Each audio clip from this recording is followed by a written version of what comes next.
What's up, guys? Welcome to today's show. An exciting day for transfers, especially for us Arsenal fans. But first, we're going to start off with Tottenham. Tottenham have agreed a deal with Leicester for James Maddison. £40 million is the price. Medical incoming. Maddison will be a Spurs player. Now, initially, there seemed to be a link that he was linked with Newcastle, so it could be a sort of a tug of war between Newcastle and Spurs. But Newcastle's interest wasn't that solid. There was debate which was a bigger club, which was a better club to go to, Spurs or Newcastle.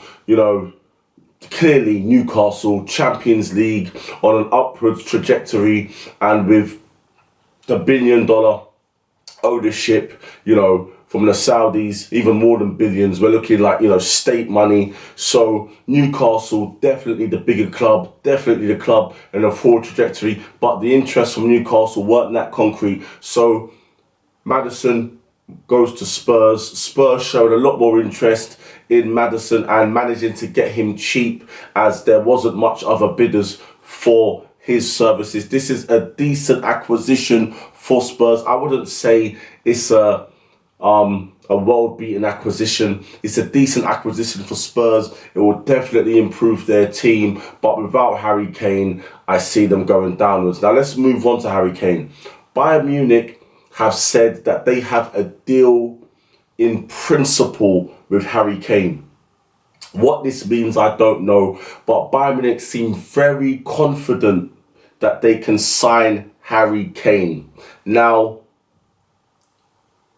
I am for Harry Kane going to Bayern. They're a massive club. Real Madrid are the pinnacle. If it ain't Real Madrid, then the likes of Barcelona and Bayern Munich are the second best to go to the massive super clubs. And even if you're looking at Italy, I still think Inter Milan, AC Milan, Juventus are massive football clubs. Now, the English, pundits and media think that the Premier League is the be-all and end-all. That is, if you're not in the Premier League, it doesn't really matter where you play. Listen, the Premier League is a farmers' league. It wasn't really competitive in the end. Arsenal made a go of it, but towards the end they capitulated. The Bundesliga was much more of a competitive league last season. It went to the final game of the season, and I think that Kane to Bayern Munich would be a match made in heaven. He would score a load of goals. He would win all the trophies domestically in Germany, and he would definitely win a Champions League or two, 100%. I think that Bayern Munich signing Harry Kane, and if they get a couple of more players, that would take them above City.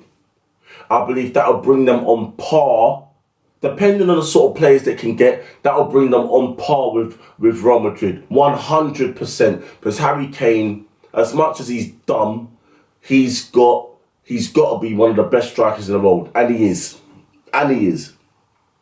So what they mean, this deal in principle, I don't know, but they seem to be very confident. Obviously, the opening bid of 60-70 million won't be enough.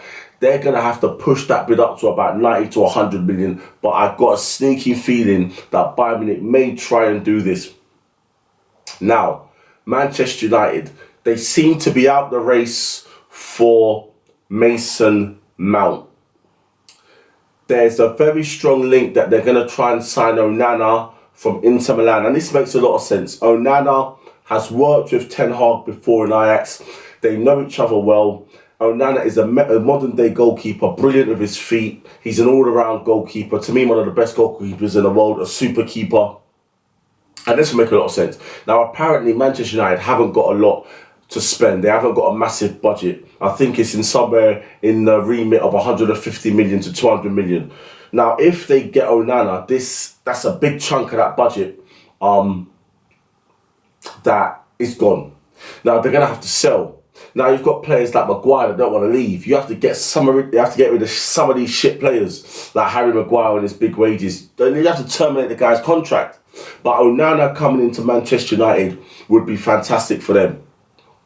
He's a great keeper and definitely an upgrade on De Gea. But I do not like the way that some of the fans and the I wouldn't say the club, because I think the club valued De Gea, but I don't like the way some of the fans have been disrespecting David De Gea. He's been one of the best goalkeepers in the world for over a decade. He's been a fantastic goalkeeper for Manchester United, winning Player of the Season multiple times for Manchester United, accumulating them a lot of points, being their best player on multiple seasons. He deserves a bit more respect. Obviously, if Onana comes, that would probably mean that his time at Old Trafford would be over, but he deserves a lot more respect from the Manchester United fans. Now, moving on to Chelsea. They managed to get rid of a lot of their, not deadwood, but some of their players that maybe won't be in Pochettino's plans. Mendy, official. Saudi. Koulibaly's official. Ziyech is official. Kovacic has gone to Manchester City. Lukaku, they'll look to offload him. Azpilicueta's gone. So, they've got space in their squad. Mason Mount, I don't know. This looks a bit like a funny one. Maybe Poch wants to keep him, but they have been heavily linked with Caicedo. Now, this looks like it's going to happen. They've freed up a lot of wages.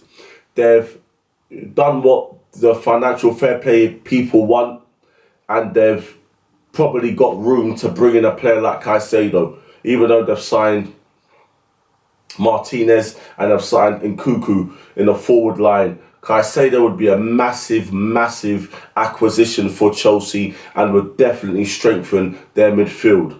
A perfect replacement for Kante, who's also gone to Saudi. Now, Manchester City, they put in a bid for Declan Rice. They pulled out as soon as Arsenal put in their bid of 100 million and £5 million in add-ons. They pulled out. So it looks like their attention will be on the young centre half from Croatia, Karbahal or something like that.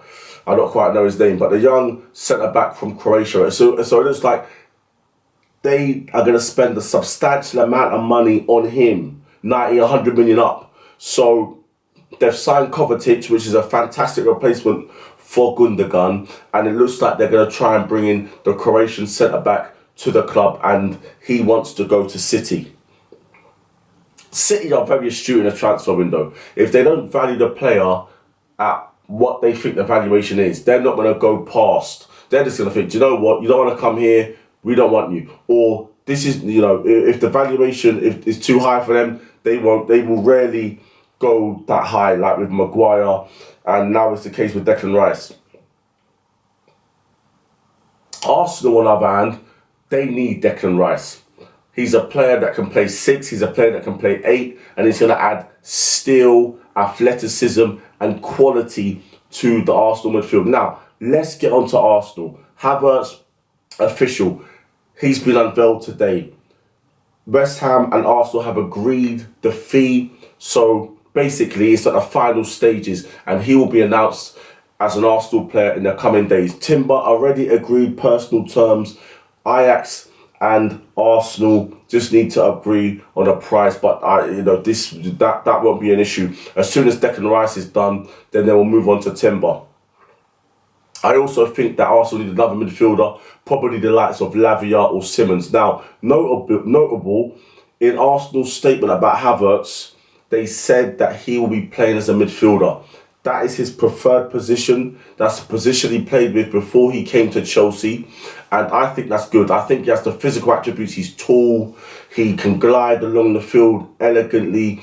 And he has a lot of quality, especially in the final third. I believe that's his favourite position. I believe that's the position where you're going to get the best out of Kai Havertz, not in the attacking positions, in the midfield position. Now, Jorginho's agent has come and said that he's staying.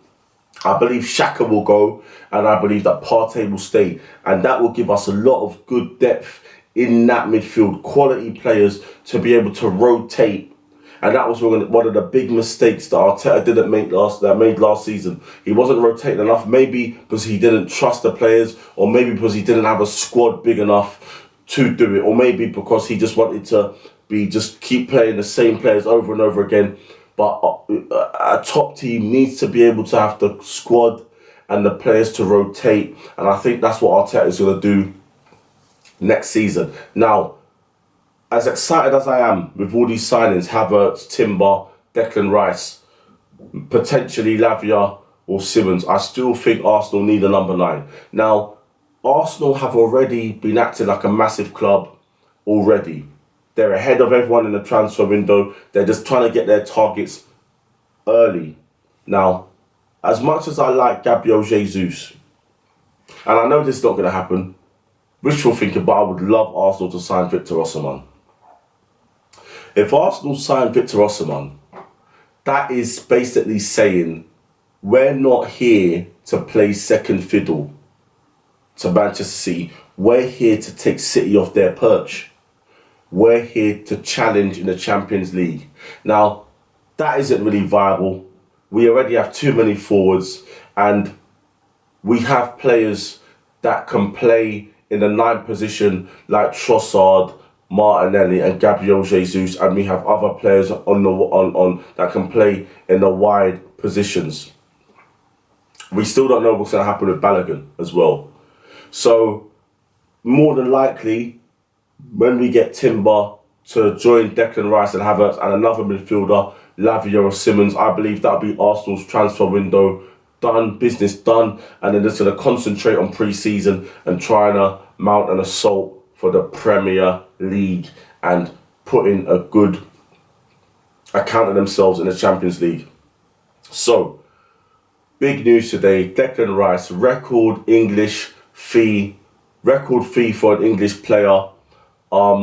Fantastic for Arsenal. I wasn't a massive believer in Declan Rice, but like Harry Kane, he swayed me. I saw certain qualities in him towards the end of the season that made me see, bloody hell, there's a player in this boy, and I believe he's only 24. He does have a high ceiling, and I believe that he can get to top levels. I mean, listen, he's putting good performances for West Ham, and he's putting top quality performances for England. He's a top quality midfielder. Yes, he's overpriced, but so was Enzo Fernandez. So was Mudryk. So, you know, this is just the way it is now. We got the player in, and that's it. And I'm very happy about it. So, guys, this is going to end today's video. I'll be back tomorrow for another one. Fantastic news for us Gunners. We're getting our transfer business done nice and early. So please comment, smash the like, share and subscribe. And I'll see you tomorrow for another one. Peace.